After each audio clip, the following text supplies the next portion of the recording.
Welcome to Comparative Anatomy of Vertebrates. Today, we are going to explore one of the most fascinating journeys in evolutionary biology, the evolution of the vertebrate heart. We will see how a simple tube transformed into a highly complex four-chambered engine that makes our high-energy, warm-blooded lives possible. To start, imagine you are upgrading the plumbing system in a rapidly growing city. At first, when the city is small, a single simple pump pushing water through one main pipe is enough to keep everything running smoothly. But as the city expands, builds massive skyscrapers, and demands more clean water, that single pump struggles. Dirty water might even start mixing with the clean water. This is exactly what happened in the animal kingdom as vertebrates evolved from living in water to conquering land. The heart had to evolve from a simple single pump tube into a complex dual pump system to keep oxygen-rich and oxygen-poor blood completely separate. Now that we understand the need for an upgrade, let us look at the early stages of this biological plumbing. In fishes, the heart is a simple two-chambered tubular structure with one atrium and one ventricle. It pumps strictly deoxygenated blood in a single circuit through the gills and then to the body. As vertebrates transitioned to land, amphibians developed a three-chambered heart with two atria and one ventricle. This introduced a double circulation system, which was a huge step forward.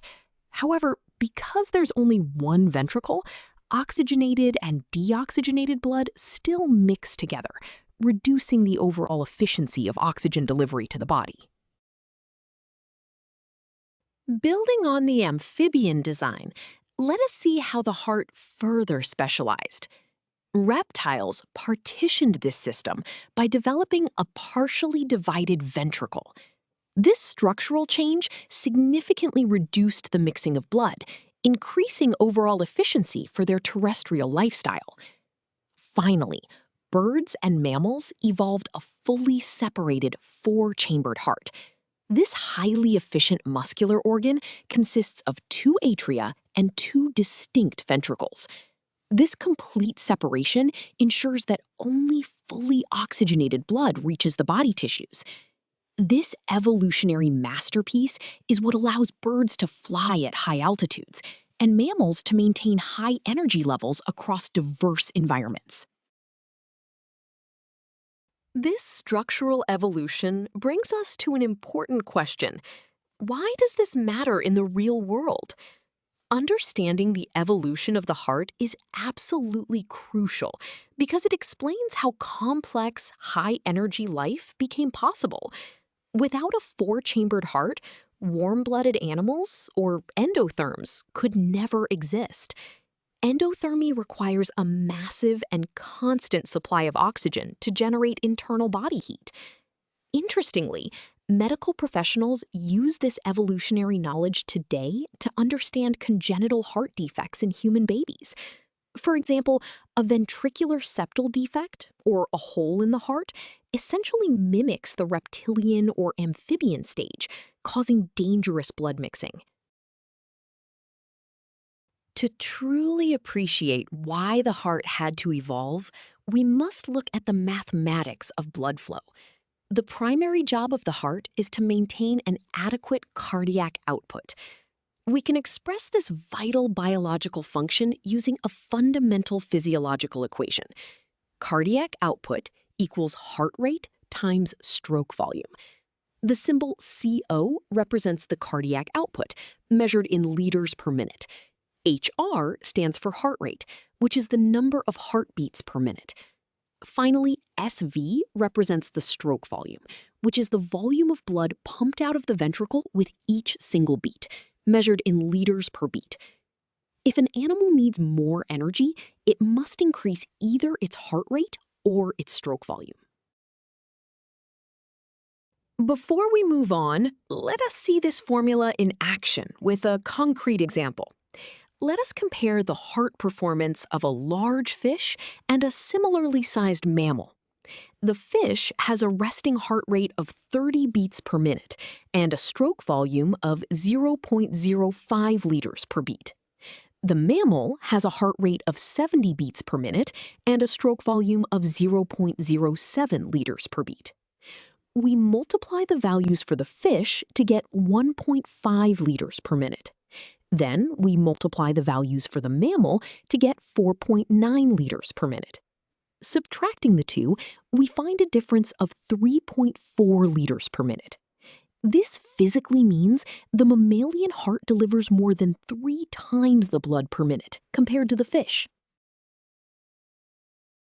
Now that we have calculated cardiac output, we must understand its ultimate goal: delivering oxygen. The rate at which oxygen is delivered to the body tissues can be calculated by multiplying the total blood flow by the concentration of oxygen carried in that blood. In this formula, DO2 represents the total rate of oxygen delivery to the tissues, measured in milliliters of oxygen per minute.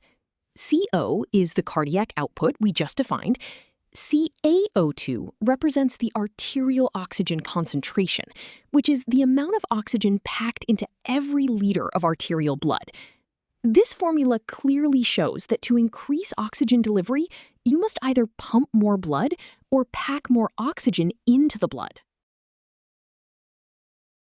Let us apply this oxygen delivery formula to compare an amphibian and a bird. Both animals have the exact same cardiac output of 2.0 liters per minute.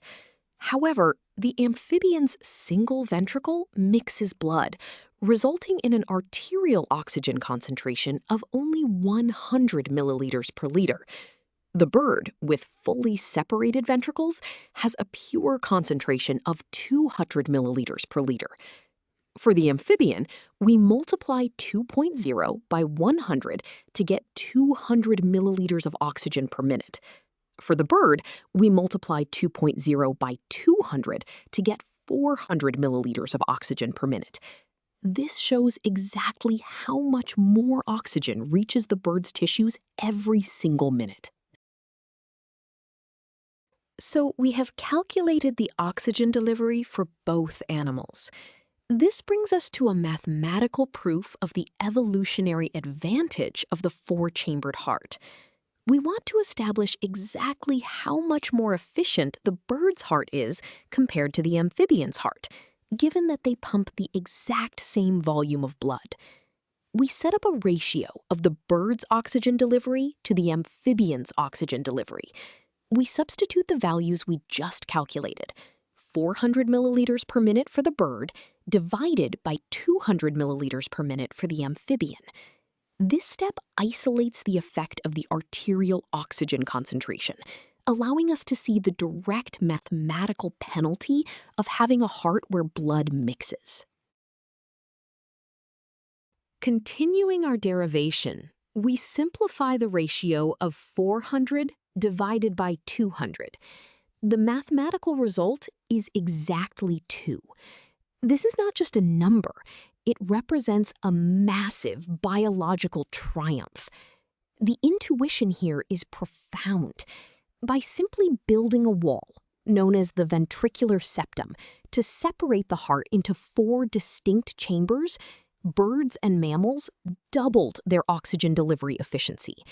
They achieved a 100% increase in oxygen supply without having to pump the heart any harder or increase their cardiac output.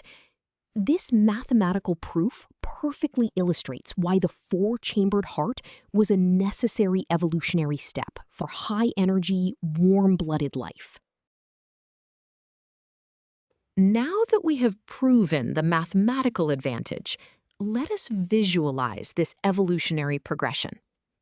On screen, you are looking at a schematic diagram showing the 4 stages of vertebrate heart evolution. On the far left, observe the fish heart with its simple 2 chambers and a single loop of deoxygenated blood. Moving right, you see the amphibian heart with 3 chambers, where the purple color indicates the mixing of oxygen-rich red blood and oxygen-poor blue blood in the single ventricle. Next is the reptile heart, showing a partial septum that reduces this mixing. Finally, on the far right, the mammal and bird heart displays a complete solid wall separating the left and right sides, ensuring pure red blood goes to the body and pure blue blood goes to the lungs. We have covered the full topic of vertebrate heart evolution, so let us reinforce the most important ideas. First, the heart evolved from a simple two-chambered tube in fishes to a highly efficient four-chambered organ in birds and mammals. Second, this structural evolution, specifically the addition of the ventricular septum, prevented the mixing of oxygenated and deoxygenated blood. Finally, as we proved mathematically, this separation maximized both cardiac output and oxygen delivery, which ultimately allowed vertebrates to conquer land, develop large brains, and maintain warm-blooded metabolisms. You now have a deep mathematical and biological understanding of how your own heart came to be.